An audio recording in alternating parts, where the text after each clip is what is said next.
Simon, it's so good to be back with you again today. Always such a joy. I am so excited to just connect with you and talk about what's going on in life and share some stories about where life has taken us and what we've learned. And I know that just recently that you've just finished a book that's coming out this February that has so much content in it about powerful keys that you've learned around resilience. And so let's dive in, and I'd love you to be able to share just some of the things that you've discovered in your personal resilience journey and how you've grown in that.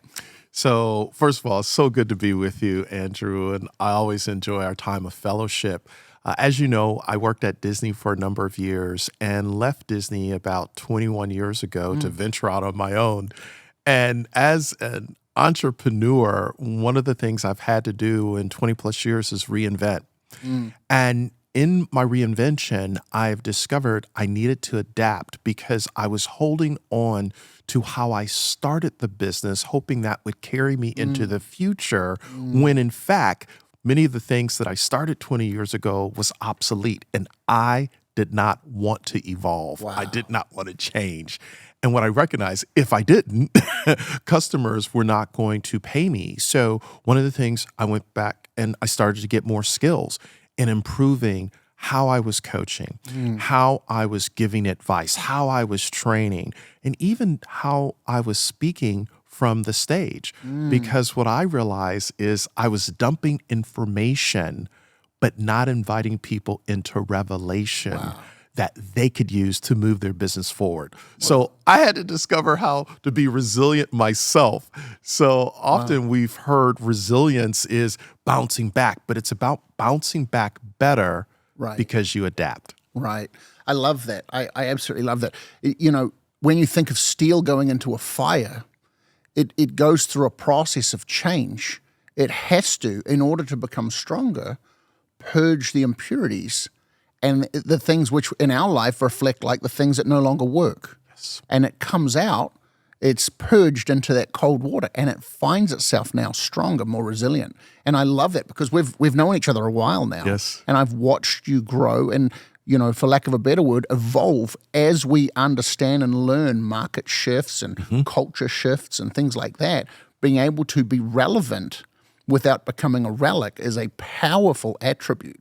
And so I champion that. That's just so beautiful and amazing to watch. So let's segue that now, because you've had these almost 2 decades, significant 2 decades of learning and adapting and growing, and now you've come full circle, and you're empowering CEOs, Fortune 500 companies, large institutions with these keys that you've learned, and we're watching phenomenal results as these companies are able to adopt and adapt to these keys, catapulting them into relevance in the marketplace.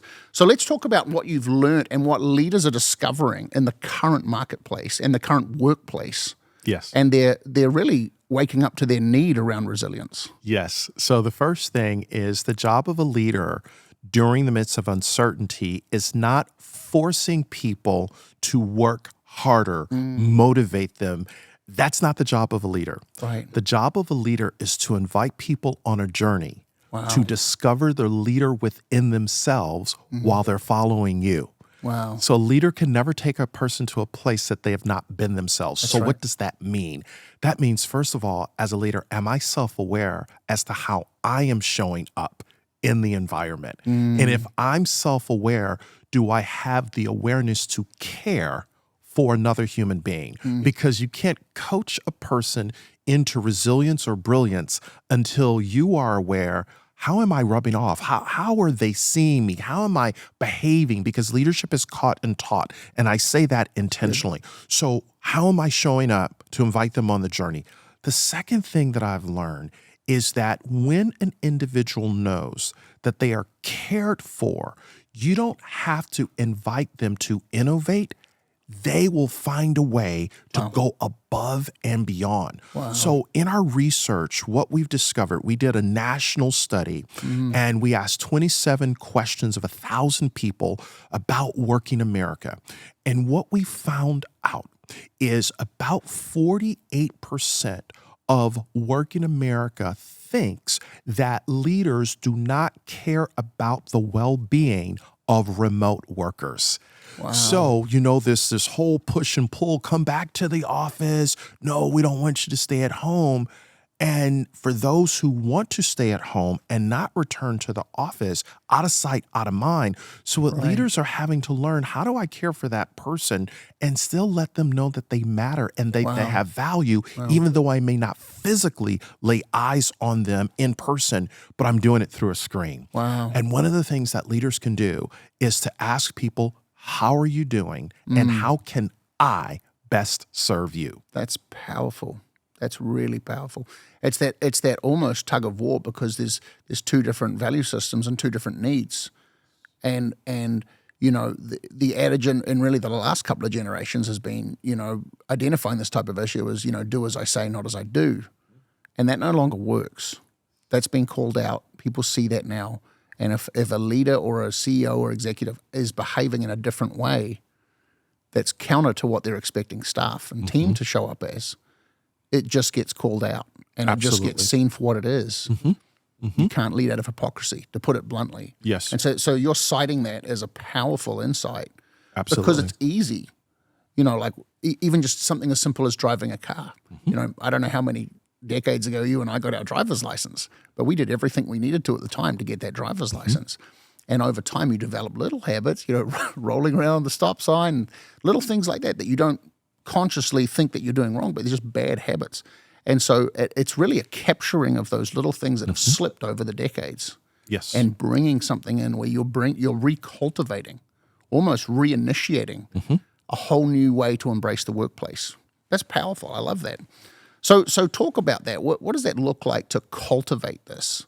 Because you're retraining a habit that's completely either slipped or just never existed in past generations. And it always worked, but now it's not. Because we had this big moment in 2020 that the whole world really changed. And I think it probably gave opportunity for some of these things that would have maybe never been recognized to now be seen. Yes.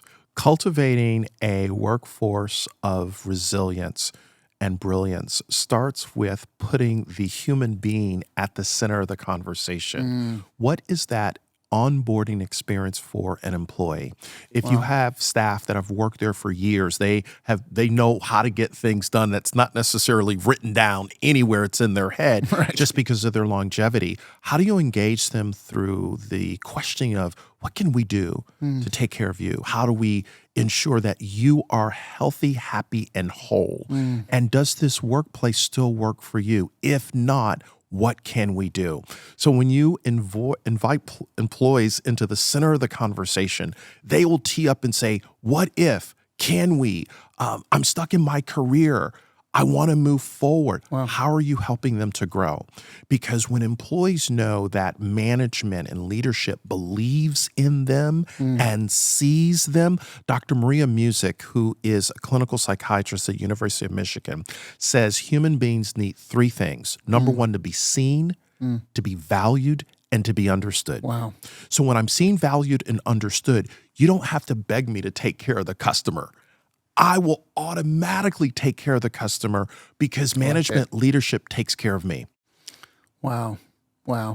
Yeah, it's really, once someone feels understood and seen, fulfillment is just almost something that they will automatically do without even thinking. Absolutely. It's just a natural response. I love that. Yeah. So in this amazing book, Resilience at Work, you have really crafted a phenomenal expression and conveying of the story. And you haven't come in from a conventional teacher whiteboard scenario. You have told a narrative, a story. You've pulled people in to this experience and adventure where you've unpacked really an opportunity for the reader to delve in deeper to what you're really saying. And I find it fascinating. And so there's these different personalities. You've built a story of personalities that are actually telling the principle that we talk about in resilience. So let's talk about these different archetypes, these different cultural personalities found in people in the workplace. So there are 4 plus 1. There's hurry, worry, ready, and steady. Wow. And then I'll tell you about the plus 1. So hurry shows up every single day, full of energy, full of life, but believes that in order to be valued and to ensure that he is never laid off, he's busy but not necessarily effective. Wow. So never has a chance to stop and pause and connect. Hey, how are you doing? What's going on? Just moves on to the next thing, to the next thing, to the next thing, and believes is if I show that I am in meetings and I'm so busy that people will see me as a valued member of the team. Right. And then there's worry. Worry is concerned about, okay, I cannot make a mistake. I need this job. I got to get my check. I was just in that meeting. I was just on that Zoom. Right. Did I say that the right way? What did they think of me? And if something happens, worry almost creates a story in their head as to what happened, and that becomes bigger than what happened. And all of the research says that when a person is worried, the brain actually slows down. Right. When we did our national study, what we realized is that almost 50% of working America shows up every single day worried about the future. Wow. If people are worried about the future, you don't get innovation, you don't have high customer satisfaction, you don't have high employee engagement, because a person at some point is worried, oh my goodness, what does my boss, colleague, coworker think of me? Right. And they're not going to be innovative. Right. And then there's ready. Ready has been the hell and back, has went through a lot, but has found a way to thrive. And then there is steady. Steady's superpower is calmness. Steady can walk into any situation, hear a lot of different opinions, and say, here's the way to true north.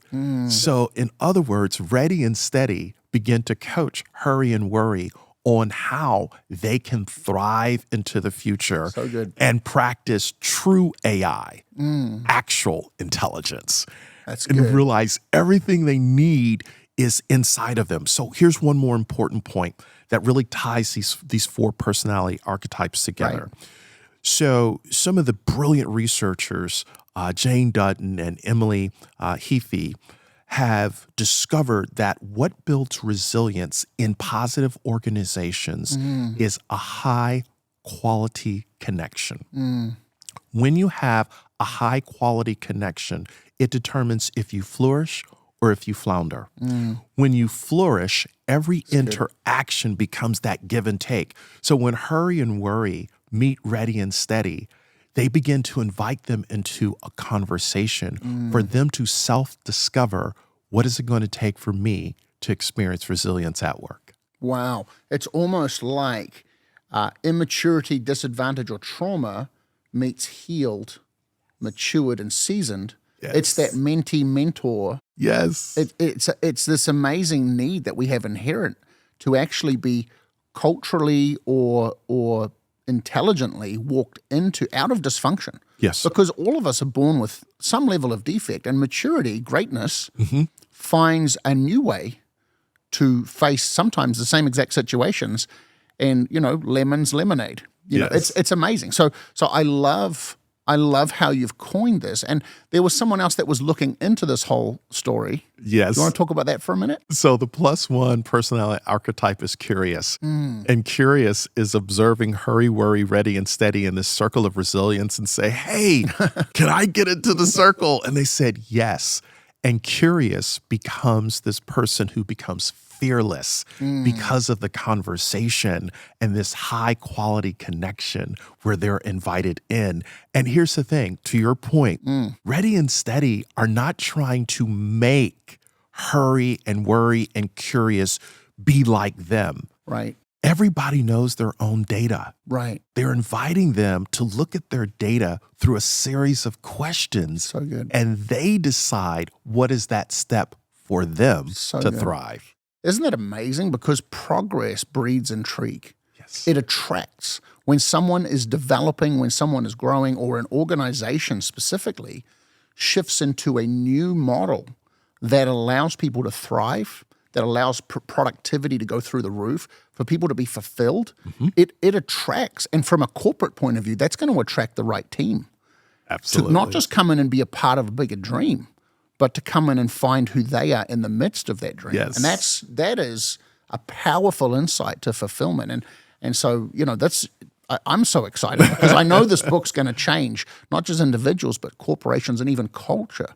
And so that's a powerful contribution. I would really encourage anyone that has any intrigue, because anyone that's leaning into this conversation, they're curious. They're the character in this book. That's any one of us reading, because I want to be learning till the day I die. Yes. I want to be developing. I want to be growing. I want to be evolving and finding, hey, what I always love at the end of a year to stop and go, what did I do really well? What did I absolutely crush it at?